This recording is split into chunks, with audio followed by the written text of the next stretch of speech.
Hey guys, back on another video. Let's get into the video. I don't have much to say this time, so let's just get into it. So I left off at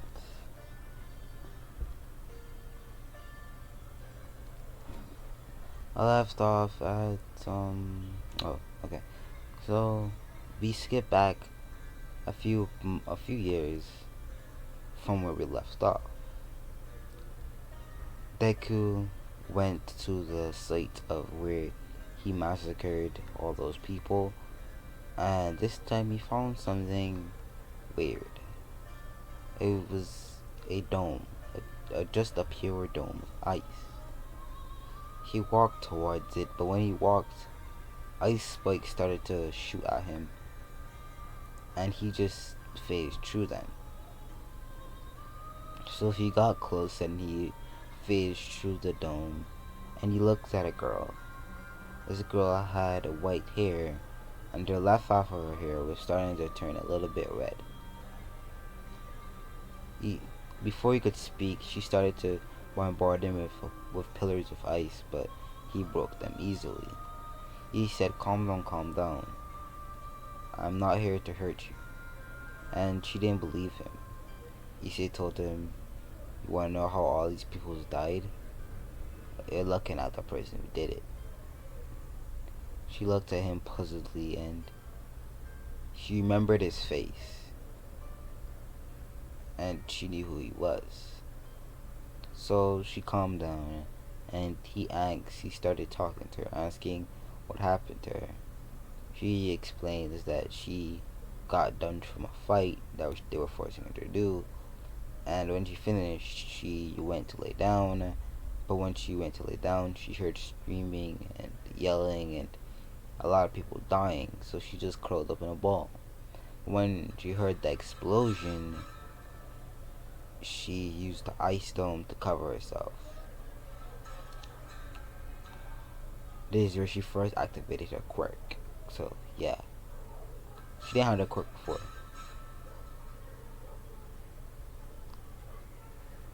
Deku had one of those eye bandages because again his eye was still slashed, so it still needs to heal a little bit. But who cares? Issei stretched out his hand and asked her if she needed a hand, and she took it, and they went back to Deku's house, or the house they had put there because they didn't want it to stay low. Although they had tons and tons of money, it was just best for them to stay low and keep their heads down. So this is where we go back to where we left off in the last part. So let's get into it. We see the same girl, but her name is different. Well, her name didn't really change. It was Haku. Haku Hatake. Now, Deku did pick up the name House Hatake, decided to stick with it. Although he knew that wasn't his real name, he still stuck with it. So,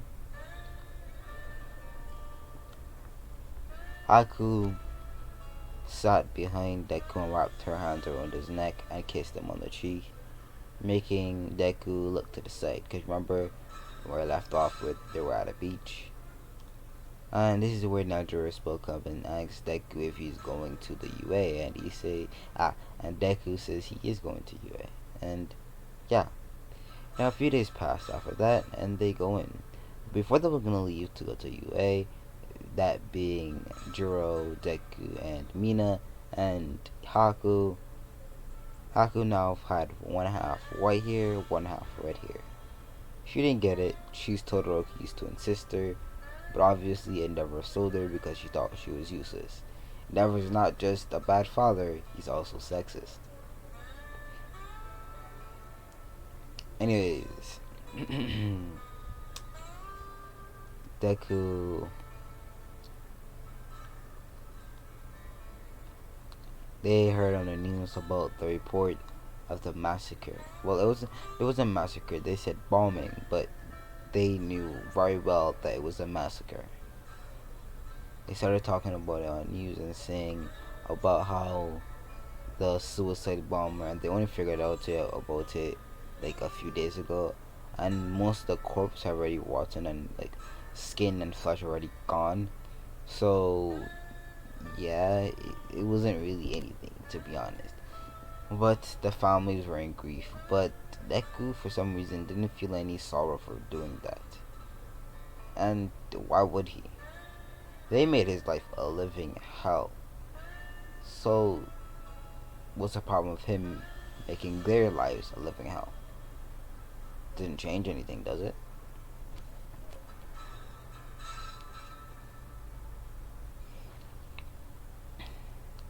So Deku goes out the door and goes to UA. Deku has in his like gym bag a skin tight sleeveless shirt with his mask attached to it, so he wears a kakashi mask all the time, with some black pants with bandages wrapped around his ankles, with with dark blue running shoes, with white socks. So yeah, and he has skin tight black sleeves. So he goes to UA, hopping in the car, driving Jiro Mina to UA. Now Jiro is not going because she's already in UA, because remember, I started to tell you about how she's like already in school because like she's older than them. So yeah, Nejire is still at UA. So they go into UA.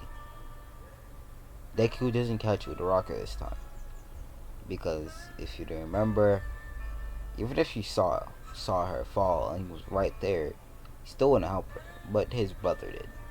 Not that his brother knew that he was there anyways. But something was different about his brother and Koski or Bakugo, whatever you want to use. Now, let's skip towards their point of view and a few days out before them. Now, Deku's brother went down into the basement, specifically where Deku used to sleep as a kid. He was searching around there for something until he saw a book stashed under the vacant bed that was there. He lifted up and saw the book and saw a lot of analysis on heroes, but there was a page on him and Kachan, or Katsuki, or whatever. He saw could how his brother thought he could use his quirk by channeling fire down to his feet and increasing his speed that way, and for Kachan to soak his sweat in paper and then hook it up to like a string or something, and then place it and then just spark the string, and then you have tandem explosions coupled with your explosion, making a way bigger explosion. So Deku's brother showed this to Katsuki and Katsuki said, or Bakugo said, that at least the damn nerd was good for something. And they took it and started to read it, and who gives a fuck? I don't give a fuck. Anyways, so Deku goes in and he does the reading exam, getting 100, even correcting Minazu on some things. Because Kakashi is the smartest in Naruto, being smarter than Shikamaru, having a deeper smell than you all know how Kakashi is. He's just that overpowered. It's not even insane. And then they go to the like meeting, but it wasn't really a meeting. It was a gathering. So Deku didn't really have to sit by Kachan, so he would have sit at the front row, because remember, he didn't even go to school. So he just did online classes, and it was just a whole different thing, right? So Deku is just there having his mask on, and this is where no, I want to put him a little bit more in the. He's the back of Ida, right? Yeah, he's the same place he was, but his brother Narabago noticed him anyway. So Ida still says his thing, But this time he points towards Deku and says that if you look like you're uninterested, so you should, if you're uninterested, you should not be here as a UA student. And Deku basically looks at him with this cold, impassive look and says, "What do you know about me?" And when he looks at his eyes, he's marvelized. His eyes are pitch black, but the pupil has like embers of blue coming out of it. It was like if the sun was blue and they were having an eclipse, as in the moon was blocking the sun, and that's how his eyes looked.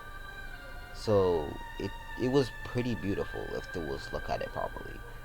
And this happened because of like his Uchiha, like not Uchiha DNA, but his Uchiha like his eye color from both Obito and Kakashi.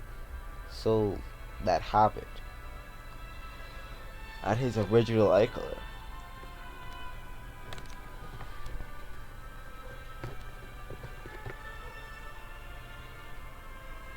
And his original eye color. So it became like that over a period of time.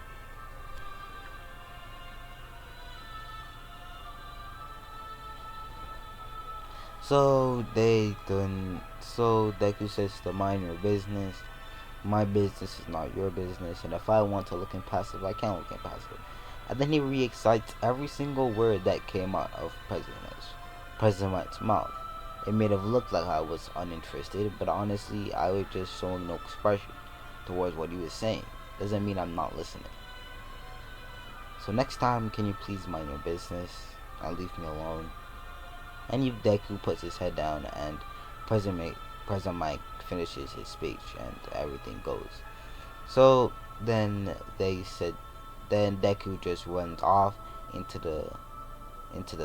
like the fake city, where people yelling at him that he's cheating, and President Mike didn't say go, and then President Mike says there's no go in a real battle.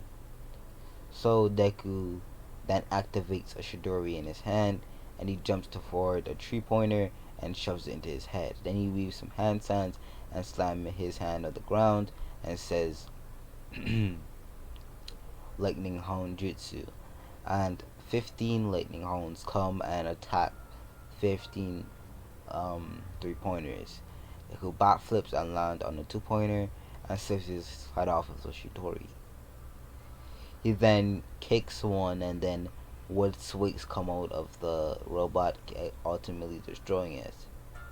He then kicks one's head right off, grab that head and smash it into another's 3-pointer, and then Deku just uses Shinra Tensei, or Almighty Push, pushes it into another robot.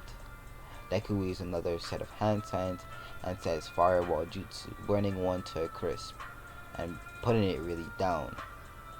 Deku started to run up the walls, and then landed on a 3-pointer again, and then used Chidori like blade or Chidori.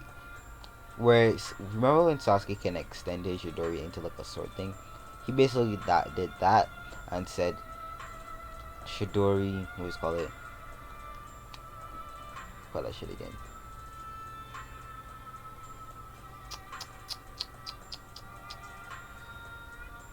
Chidori Cubab. Yeah, that Chidori Cubab, and he then whips it out of them, destroying all of the robots. He then back kicks one, taking off his head. Now, if you don't understand why Deku is like this kicking the robot's head off, well, just watch the scene when Obito was trying to save like Rin and Kakashi. He punched a hole through a wall, and he would use his Zetsu body, and I can only believe he got stronger after that. So, if you're trying to convince me that Obito can't kick off a robot's head, you must be capping. So then he uses one of his Rinnegan to take missiles out of his back and shoot it towards other robots. Then he runs towards another robot, slicing him in half. Then he goes over and Kamui's like a bunch of robots' heads off. Then he keeps on running and sensing for other robots. But this is where the zero pointer comes out, and Deku decides to show off a little bit. He runs up a wall and waves hand sign and shoots, and out of his hand comes a lightning condensed ball of lightning. He then throws it up into the air, and then thunder crackles into the air. It starts rumbling, crackling, and then a blue dragon of sorts made out of lightning comes out. Then the lightning starts turning into purple lightning, and then Deku pulls down his hand and says Kirin, and it completely destroys the zero pointer and leaves a very good sized crater into the ground. This is where the exam's finished, and everyone is told to go home, and they would get their to see if they got in or not. Will be like in the thing. So Deku goes back home, and they spend the rest of the day just talking, but something does happen. Now, Todoroki or Haku is more blunt than the rest of the girls. So one day, Deku uh, and and Haku decide that they're gonna have some fun. Well, Haku decides this most of all.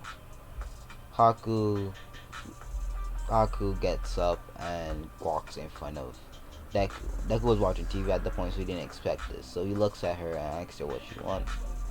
And she takes her hands and pins Deku's hands to the couch. Then she starts kissing Deku. She sits on his lap, and Deku's just embracing and kissing her. She starts lifting up her shirt. Deku just takes off his shirt, and they start kissing. Deku puts his hand into her shirt and starts taking off her bra, and it goes on from there. We see Deku going down and down and down until he gets right to her panties and he takes them off. He looks at her and he looks down and kind of smirks. And then we skip to the next day. You can fill in the gaps, because I'm not making this 18 only. I haven't done an 18 only in a long time, so I'm gonna make an 18 only video, but it's gonna be a Shield Hero video, so don't get your hypes up all that much. It's gonna be a Shield Hero video. So yeah, also need to change the thumbnail for What If Nafumi was Madara. I need to change that thumbnail. Anyways, ugh, who gives a fuck about me? Anyways,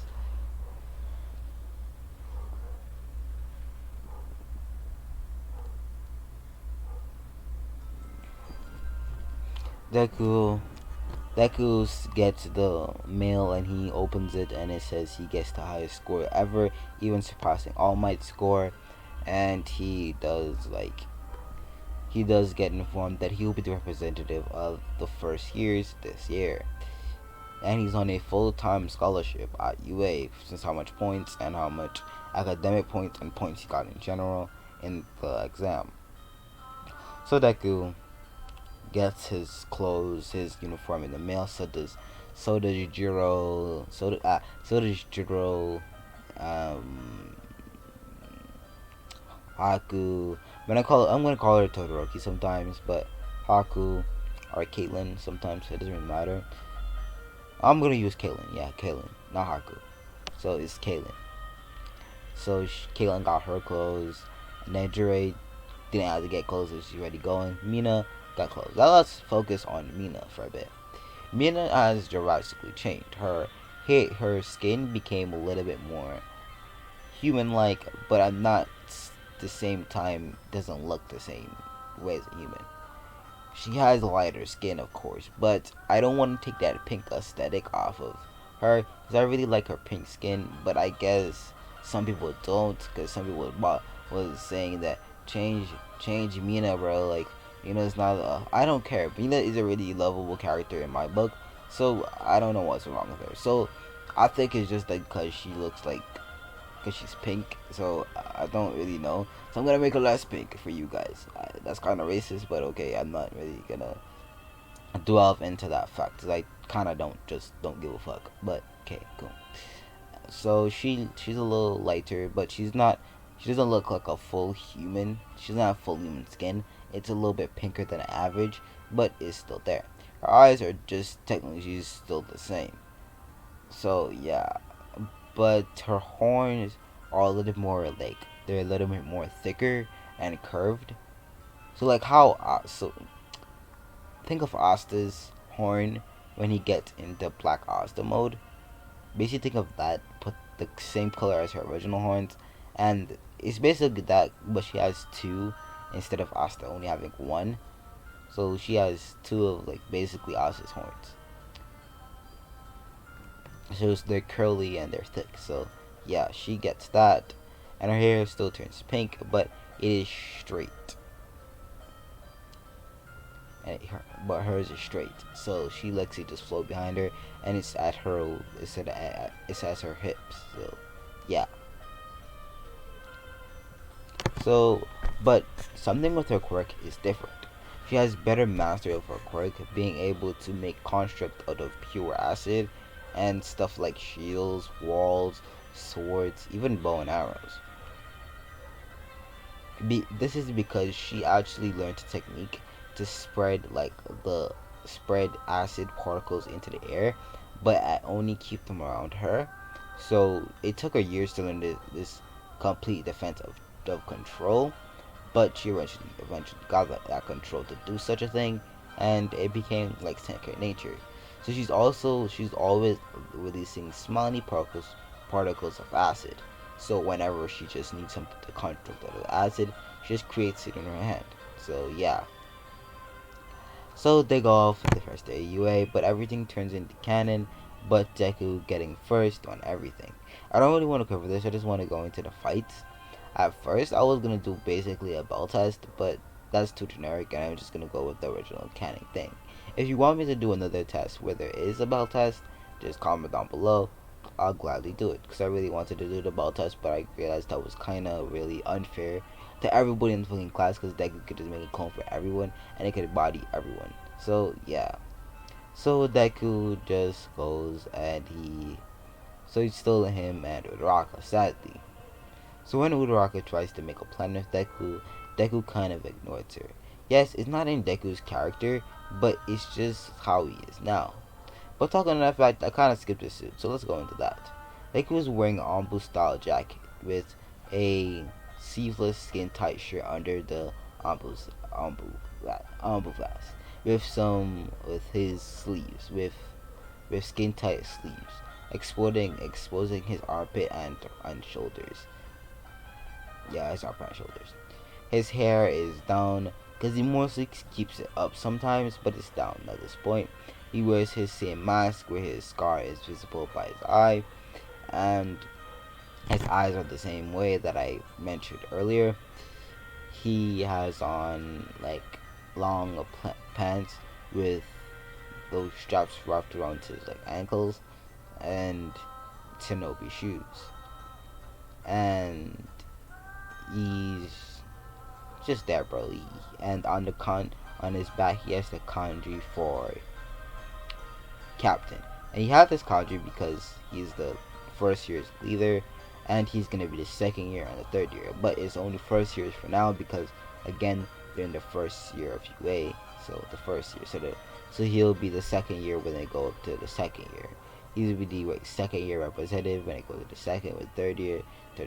You understand what I'm saying?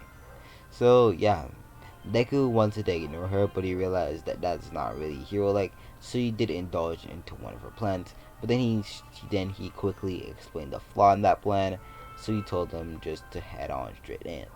Probably Bakugo is gonna try to come brawling at him, but he's gonna defeat him pretty easily.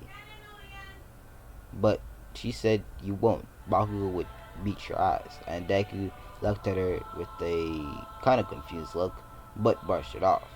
He knew that she's kind of a simp for both of his brother and Katsuki, so he didn't really care to argue with her. So he just calmly with her to where Ida was and told her to stay put, and he just scrolled down. He activated hiding in the rock technique.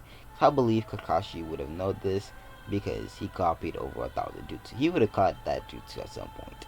So he caught the hide in the rock technique, and he basically became invisible. And he saw where Koski was, and he used Almighty Push to push him into the wall. Koski looked at him, and then he released his explosion tags and wrapped it around Deku and saying Kosk, and then they all exploded. All Might was about to scream, "What the hell you did, Bakugo?" but Deku came out unharmed. Deku appeared right next to Koski and kicked him in the left side of his head, putting him right outside of the building. He did this so it wouldn't cause that much collateral damage, and managed to take back the pieces that were broken from the wall. Again, to minimize any type of damage that might happen, even if they were on a real mission. So Bakugo ran to Deku, and Deku held both his arms, then flipping over with him, and then him landing, having his feet on Bakugo's chest and Bakugo on his back. Obviously, he flipped it over with him and landed on his chest. Deku jumped back up using a backflip to land on his legs again, and then ran towards Bakugo. He entered in hand-to-hand combat where Bakugo absolutely failed and Deku completely beat his ass. Deku then started to use the lightning Jutsu, and Bakugo was strictly incapacitated over there, but Deku didn't notice this, so he almighty pulled him and decked him in the face. He then stabbed him with two sticking rods in the arm, then kicked Bakugo's face, kicked him in the chin, knocked him out completely. He took the chakra rods out and he comboed them, and they hit Ida's arm, disturbing his quirk. And he told Uraraka to touch the bomb. Uraraka did try to do so, but Ida, with the bare energy he had, he tripped Uraraka. Deku noticed this, and he just comboed up there, touching the bomb, picking him up and Ida, and ripping the chakra rod out of him. Now you're gonna ask me, oh, why did the chakra rod incapacitate him? Why he couldn't use his quirk? Well, one simple reason: he couldn't use his quirk because of the chakra receiver, or the chakra rod. And canon, they messed with someone's chakra, not making them able to do chakra release properly. But yeah, but Deku could. So he just used that. I'm using that same principle. So he just messes with quirks to the point where they kind of can't work. So that'll be it. So Deku won, and that's the end of the video, guys. Tell me if you want a part 3. I know it's not as large as my other videos, so it's my what if Issei was an Uchiha part 2. So I recorded what if Issei was Uchiha part 2 yesterday. I'm probably gonna upload today. So yeah, that's it for the video, guys. I am finished. The next video would most likely, let me show you what the next 18 only video is gonna be. So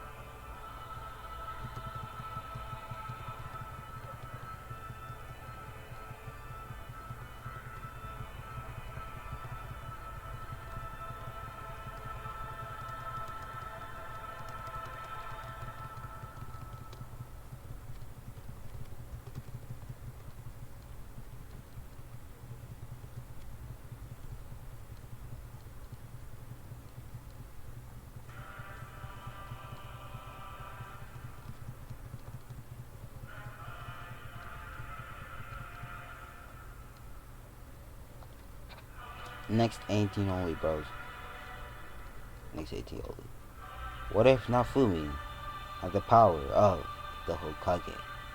And I mean every Hokage, like every single one. Naruto, Kakashi, Minato, Tobirama, Hashirama, Hiruzen, maybe even Madara, because Madara was supposed to become the second Hokage, but never really officially became that. Actually, that it also sadly includes Danzo, but I'm mostly giving him that for Izanagi. But Izanagi, it's not really gonna use Uchiha's eyes. He's just gonna have like seals on his arm that he can use each day, but he can't overuse it. Like, he can use Izanagi each day, so he can clear his arm a day, and then the next day, his the chakra and the chakra rods will be complete again. So let's say if he died about 17 times, that's a day. Then when he wakes up the next morning, his 17 seals that would have like gone white would become black again, showing that he can use them again. So he's technically immortal. Technically, I said technically, but anyways, that'll be the end of the video, bros. So that's it. Next 18 only this video here. So that'll be it, guys.